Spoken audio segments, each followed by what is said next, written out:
McDonald's has entered a Minecraft movie universe, and Grimace, Birdie, and Hamburglar just spawned as new collectibles as part of a Minecraft movie meal with your choice of Big Mac or 10-piece chicken McNuggets with spicy nether flame sauce. Participate in McDonald's for a limited time. A Minecraft movie only in theater. What's up, y'all? It's your boy David with Black Wealth Renaissance, and I'm here today to tell you guys about Anchor. If you haven't heard of Anchor, it's the best place to make a podcast. Anchor is a free app that has creation tools that allow you to record and edit your podcast straight from your phone. Anchor also distributes your podcast across all major platforms, including Apple Podcasts, Spotify, and many others. You can also make money on your podcast with Anchor with no minimum listenership. Anchor is everything you need to make a podcast in one place. So if you're looking to get started on your own podcast, download the free Anchor app or go to anchor.fm.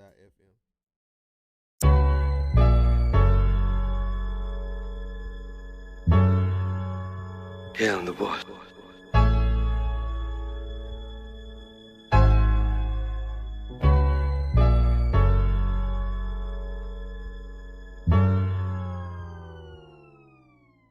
Welcome to the Black Wealth Renaissance Podcast, the podcast dedicated to normalizing black wealth and sharing helpful tools and resources that we believe will be useful for attaining and maintaining generational wealth. I am your host, David Bellard, one of the creators of Black Wealth Renaissance, and I'm here with the rest of the creators of Black Wealth Renaissance, and we just want to kind of kick off the podcast, kind of announce it, and let people know who we are and why we're doing this. So I'll let the other guys talk for a bit, introduce themselves. I'm Kelly Rose, one of the creators of the podcast. I really joined Black Wealth Renaissance in the early stages around December, January. Really wanted to just try to create a focal point or a page that helps black people generate some type of wealth and maintain the wealth, and then create a source for it. But Jared, you want to go? Yeah, my name is Jared Spiller, also another creator of the page and the podcast. We made Black Wealth Renaissance because, well, first it started as an idea. We kind of talked about it and wanted to share this knowledge and these ideas. And one day David contacted me and told me just start, just send it out, or start making the page and, start making the emails, stuff like that. And I, went ahead and made it. And a little bit later, here we are, getting ready to start our first episode and talk about a lot of things that we really wanted to get the knowledge out there, because as far as the genuine purpose of the page, it started as a lot of knowledge that we just didn't have access to starting out, and that we wish we had known a lot earlier. And so that's the purpose. What's up, guys? I'm Jalen. I'm not really a creator, but I'm on here with my guys. I kind of got in with David and everything from him being my real estate partner and best friend for a long time. So I'm going to just be here on the podcast, be more involved in like marketing and everything too. So I'm just honored and humbled to be able to be a part of this. And I'm David, one of the creators, man. And Jared summed it up real well. The whole reason kind of why we got into this, it was just like one of those things. Me, Jared, and Kelly were roommates in college, and we always would sit there and have these conversations about like a lot of different things. And it seemed like after we got out of college and we entered the workforce and like started getting into different fields, we started seeing the other side of a lot of things and started realizing that there's a lot of information out there that we weren't taught and that schools won't teach you. So that's a big reason why we wanted to do this. And for me personally, a big thing, and I'm pretty sure it's for everybody in here, is the youth. We want to like affect the youth in a positive way and show them we're just 23 and 24, 22 actually, and 24 year olds. Like we're just learning this stuff, but this is knowledge that's out there and it's useful, it's beneficial, it can help change your future just by going out and learning it. But yeah, we kind of talked about the why, But we never really got into the who, guys. Like, we never really told them who we are. So, like, I guess I'll pop it off, you know. David Bellard. I am from Lawtell, Louisiana. I'm from the country, y'all. Been a country boy my whole life. Went to Louisiana Tech, graduated in biology in 2017, in November 2017. And since then, I've been working as an EMT. I had my awakening to financial literacy, and I can actually remember the exact month. It was April of 2018, after Jared had gave us the book Rich Dad Poor Dad. I finally went ahead and read it.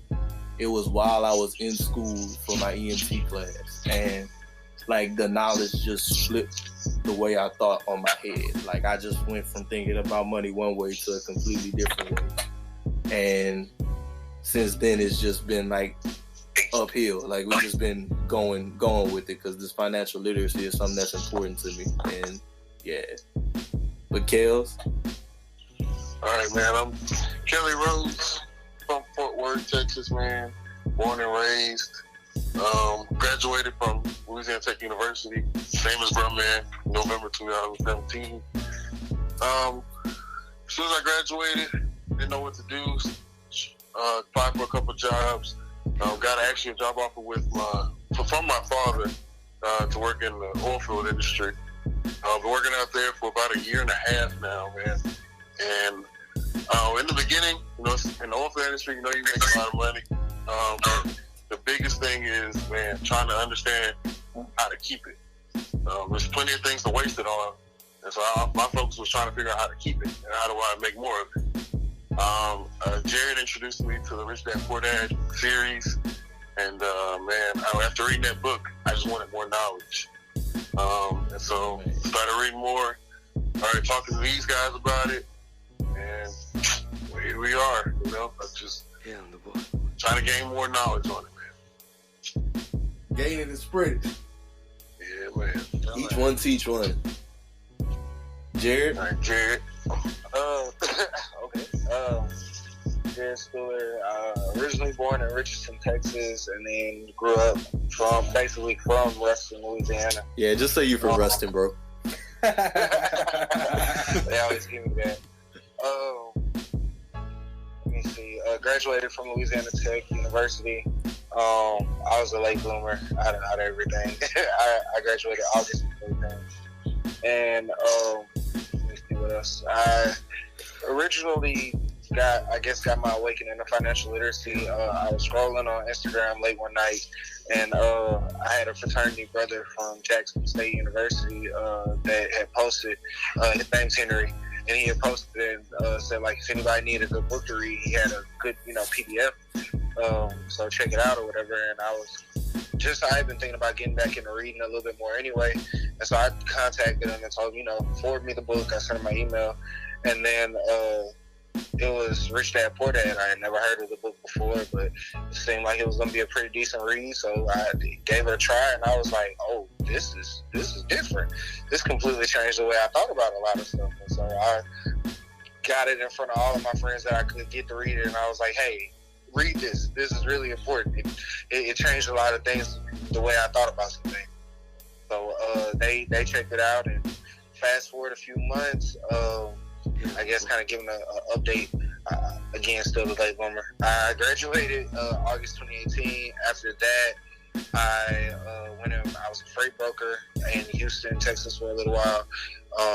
Didn't really like that job too much, and now I'm in school to be a freight conductor in Vancouver, Washington. So, yeah, I think that's everything for me. Because he moves the freight. He likes freight, guys, if you can't tell. Yeah, I like freight. I like moving freight. It's a big industry. That's something we definitely going to talk about later. But Jalen? Who I am, I'm Jalen Clark. I'm from Opelousas, Louisiana. I went to Northwestern State University. The way I'm connected to these guys, once again, is because of David. We went to the same middle school, and ever since then, we were like best friends. Jared, he's my frat brother. And once I met like Kelly and just Jared through David, we hit it off, and it was pretty good. But whenever I came into the awakening for financial literacy. It was a little bit later than these guys. I had moved to Dallas after school. I graduated in December 2017. I moved to Dallas right after I graduated. I was selling cars and stuff, but I always felt like there was a little bit more that I could be doing and stuff. And things didn't work out in Dallas, so I had ended up moving back home. I only stayed in Dallas from January to May. Then after that, I ended up moving back home at the end of May, beginning of July. And I was just in a place where I was just like, man, I don't know what's going on in life. I was just like very uncertain and stuff. And McDonald's has entered a Minecraft movie universe, and Grimace, Birdie, and Hamburglar just spawned as new collectibles as part of a Minecraft movie meal with your choice of Big Mac or 10-piece chicken McNuggets with spicy nether flame sauce. Participate in McDonald's for a limited time. A Minecraft movie only in theater. I ended up talking to David, and he kind of told me about wholesaling. I hadn't read Rich Dad, Poor Dad yet, but he told me about wholesaling, and then I just started, diving in, stepping my feet in that water and started looking into it. Then me and him, we just was like, you know what? We just gonna do it. We just gonna start our little wholesaling thing. And then after that, he told me about the book Rich Dad, Poor Dad. And I'm not gonna lie, it took me a little while to read it. I really didn't read it, I think, until about August. But after I read it, like they said, man, it just changed my whole mindset, the way I thought about money. And it kind of really just solidified some beliefs that I had in myself too. Such as, I always knew that I didn't want to be the person to work for money. I always wanted to be an entrepreneur and be my own boss. And that book kind of just solidified that for me.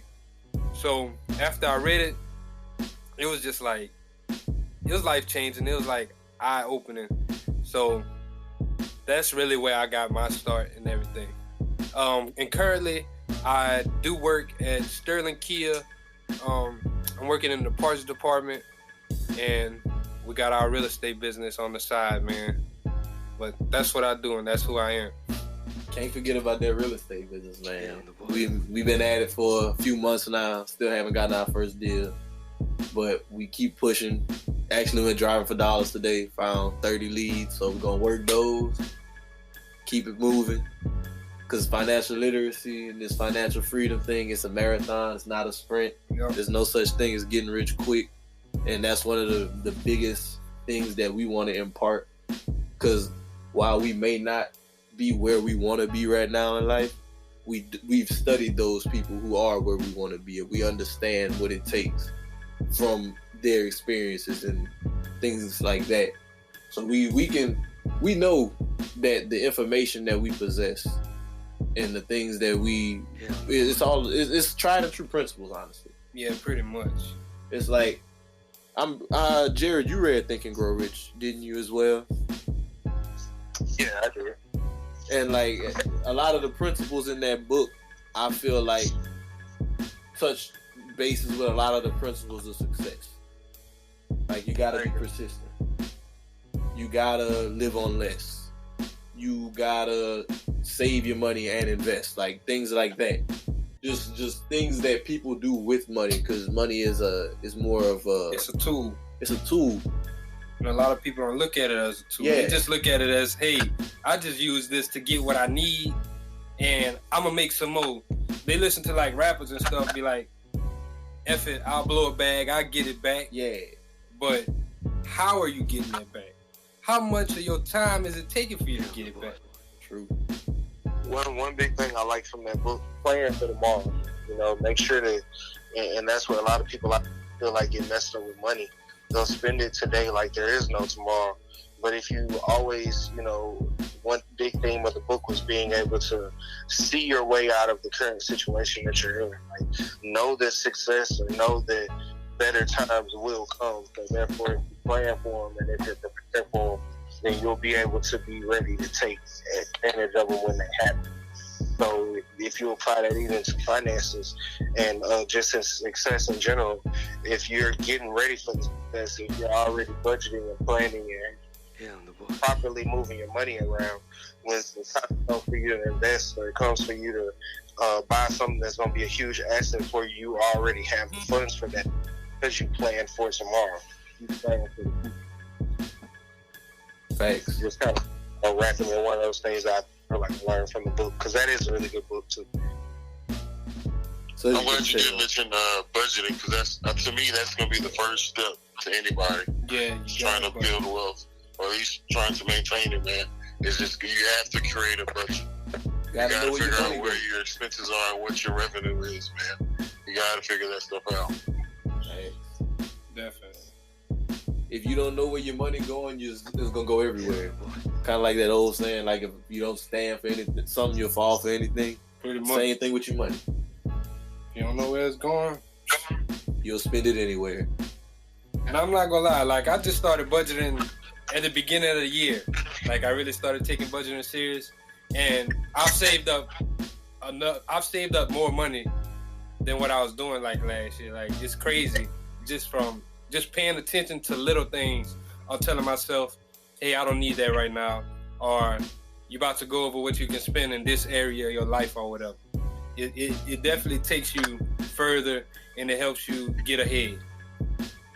Yeah, I like to talk about budgeting a little bit more too, because like budget is one of those things people think is like really hard, and it's actually not. It's not. Like you're really just keeping track of where you spend your money. Like it's not math, because whenever you talk about like math and stuff like that, budgeting people think math is like, oh man, I gotta do all this complicated or like math. They think it's accounting or something. Yeah, like that. I gotta be an accountant. Like my partner on the truck asked me that. She was like, "Oh, how you know how to make your budget? Are you an accountant or something?" No, it's not that hard. It's just one of those things. You're just keeping track of your expenses. It's like holding yourself accountable or something. Yeah, self-discipline and a whole bunch of tediousness. That's really what it is. It's tedious and you just got to be self-disciplined. Kelly, how do you budget? For me, to start off, it was writing down. So I do not tell anybody. You need to write down on your right. So grab a piece of paper, split it down the middle. So just add either with a pen or you can rip it. Doesn't matter. And right on one side, you got to list all your expenses. So rent, bills. You got groceries. If you watch TV, you got cable bill, internet bill, whatever. Then on the left side or the other side, make sure you put your income streams. So if it's just you only got a job and that's it, well, make sure you list that. Or if you got side hustles or whatever, make sure you list that. So you want to figure out what's either are you bringing in income or is your expenses too much? You got to figure that part out. And then from there, you need to figure out what can I cut out. So if I'm in the hole $200, I notice, damn, I only got $200 to spend. I need to cut out something.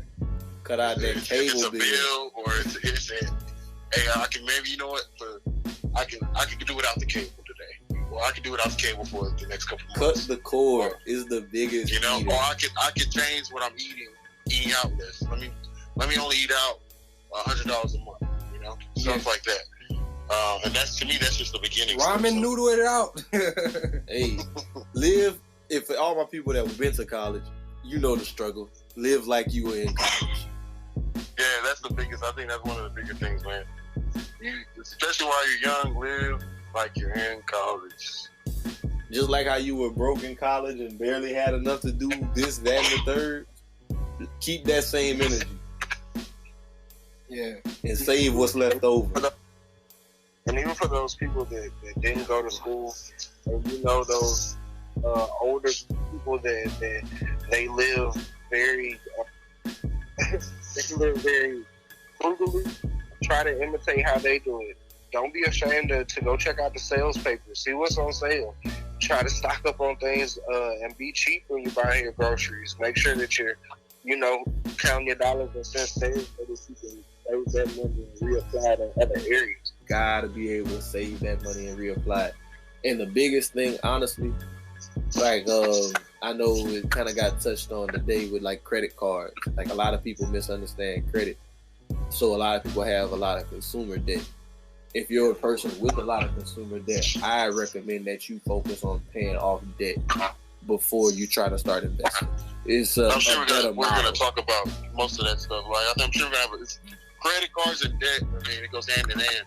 And it's a huge topic. There's all kind of different tools. I feel like we should be for like and it's a huge topic. So I'm sure we're gonna have different episodes on it. But yeah, like Brett mentioned, I think it's huge that we focus on the debt. Focus on paying off that debt, because once you pay off that debt, you will be in the positive. You don't want to go through your expenses and all your debt and be negative in your net income, man. Exactly. Like, that's like having an investment. Like, if you're one of those Bitcoin people who are lucky to actually come up off of Bitcoin, and you were 20 bands in the hole, and you made 18 bands off of Bitcoin, you still left 2 bands in the hole. Like, you'd have been better served just paying off your debt at the time, in my opinion. Some people think it's better to invest while indebted. I don't think so. I think that, because really, whenever you're investing in debt, the money you're making off investing is for somebody else. You can't even enjoy the spoils of, like. I think you need to touch on a lot of people that are young. You know, they're like, hey man, I'm young. I want to live free. I want to go hang out. I want to party. You know that, and it's good to do those things, but you gotta understand that you're saving for now so you can live like you want to later. Hey, I'm glad you touched on that P word. That P word, that party, man. I ain't gonna lie to you. Partying, that's a good way to go broke. That'll bust your pockets up. Man, I am not gonna lie. I spent some money partying, bro. I think me and David was talking about this earlier, about how much money we would have had if we would have done different things differently in college. You know, same thing with us too, Jared. Like, think about how if we would have changed things in college, we would have to save the money that we were using on other things. Refund checks, man. I'd have been making some money off of some refund checks. I blew some refund checks. We ain't even gonna get into the times at the zoo in the bag that was missed. But, like, we're not even gonna get into all that, because I get a little sentimental. The NBA playoffs are here, and I'm getting my bets in on FanDuel. Talk to me, Chuck GPT. What do you know? All sorts of interesting stuff, even Charles Barkley's greatest fear. Hey, nobody needs to know that. New customers bet $5 to get $250 in bonus bets if you win. FanDuel, America's #1 sportsbook. 21 plus and present in Virginia. Must be first online real money wager. $5 deposit required. Bonus issued as non-withdrawable bonus bets that expires 7 days after receipt. Restrictions apply. See full terms at FanDuel.com/sportsbook. Gambling problem? Call 1-800-GAMBLER. But and also one thing I wanted to add to that is also that, like, we're not saying not to have fun. You know, people still have fun. Still go do things. Still enjoy your experience. Just make sure that you do it all within reason and you do it all within the budget. Amen. That's the biggest thing about when you go out and you only plan to spend. You knew you really only had $100 to last you for a week. And you went out that weekend and you knew you were only supposed to spend $20. Really, you weren't even supposed to be going out. But then you went out and, you know, somebody bought a bottle. You saw a few people you wanted to buy some shots for, a drink for, or something. And next thing you know, you came home and your tab was $50. That's what we're talking about. Yeah. You can't be, if you make a budget, you have to stick to it. And that way you can make sure that you're only spending as much as you allocate towards fun. Y'all got anything else, guys? I think we could go more into budgeting on a different episode. Yeah. Talk about techniques of how to budget and ways to not overspend on your budget. I know what we could talk about. Different techniques we could have. I know what we could talk about, son. The importance of taking action. That's like one of the things to touch on. Yeah. It's like, because that's one of the cornerstones of what we got going on. Don't talk about it. Be about it. Be about it. That's a whole episode in itself, but taking action, like, just the importance of it, because taking action has gotten us to where we are. Imperfect action will take you further than just talking about it and perfecting a plan. Amen. I promise you. Jared, how did we end up starting this again? Imperfect action. You told me, hey, go ahead and just start that stuff. You make the email, make the page. And I said, you know what? Yeah, I got it. And I just want to knock it out. And here we are, 25,000 followers later. Website on the way. Big things in the works, like merchandise on the way.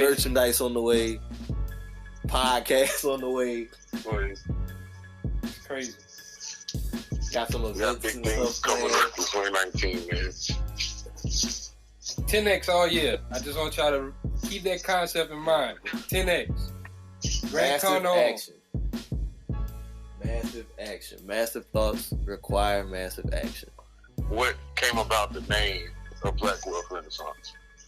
Okay, so as far as the name, Jared, and interject at any point. Honestly, I think it was us getting hip to like this wave of black people that they're understanding it, because it is a movement right now, whether people want to acknowledge it or not, because it's like the other side of the internet, but it's a movement, and black people are moving toward financial education and group economics. Yep. We're understanding it more. It's like something that we can see. We're seeing people on the internet, and that is our focus. We're focused on building the black community. We're not worried about like reasons why we can't. More focused on ways we're going to make this work. Yep. And it just like it seemed something like a renaissance. Like it was a changing of the guard. Like the way black people are operating in America is changing, and I think that was kind of a big reason why the name Black Wealth Renaissance came to be. What you got to add to that, Jared? Yeah, I was just about to say I completely agree with that. And the only thing that I would really add would just be that I think that we both kind of had experience of being in a place where, like, both coming from Louisiana and coming from more rural areas where we didn't have as many, I guess, investors to really just bounce our ideas and stuff off of, or people who were thinking along the same wave that we were thinking. We came up against a lot of opposition to the way that we thought. And with that being said, it made it seem like we were going against the mainstream and we were going against what was the popular idea. And within that kind of made it feel more like a renaissance, made it feel like we were, kind of coming from a renegade point of view to where we're going against the norm. We're going against the regular way that society tells us to do things. We're going about it a different way. And it just so happened to be the thing or the avenue that we were going down to articulate how we were doing things differently was wealth, and it was money, and so that based around also the fact that all the people that we were talking to that weren't knowing all the knowledge that we were knowing, and they hadn't learned the ideals, a lot of them were African American, and so that all linked up to make kind of we had a renaissance. It was a Black Wealth Renaissance, and we were trying to educate black people about how to handle their wealth and how to handle their money so that they could become more wealthy. And so I feel like that also contributed to it too, along with definitely a friend of ours that had said at one time that it was kind of like a Black Wealth Renaissance going on. Aunt had said it, and we were just, that name always kind of stuck with it along with the rest of the principles. So I think we're going to go ahead and wrap this episode of the podcast up. This little kind of, not even really episode, we call it episode 0, not even the pilot. It's just kind of introduction to who we are, kind of things we want to talk about, things that we're going to talk about. We're going to dive deep on a lot of topics, man. We're going to really get into it. Big one going to be college. Yeah. But y'all make sure y'all leave a rating, subscribe, leave a review. If you like the podcast, preferably a 5-star review. Try to get us out there, and y'all be on the lookout for us. Anything to add, fellas? Nah, man. Follow us on Instagram. Oh, yeah. At Black Wealth Renaissance. And if you have any businesses or anything that you need to market, make sure you contact the page at Black Wealth Renaissance. Yep. There's going to be a Twitter and Facebook coming on the way, too. Not to be on all platforms. Amen. Well, all right, family. Thanks for rocking with us. Peace. Yeah, I'm the boss.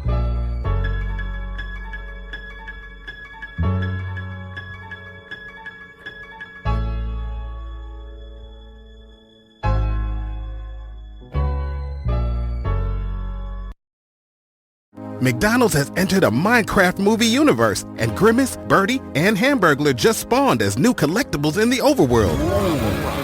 Now for a limited time, you can get one of 6 McDonald's collectibles when you order a Minecraft movie meal. Ooh. With your choice of Big Mac or 10-piece chicken McNuggets with spicy nether flame sauce. Available now in a biome near you. Oh, and at your local McDonald's. I participate in McDonald's for a limited time. A Minecraft movie only in theaters.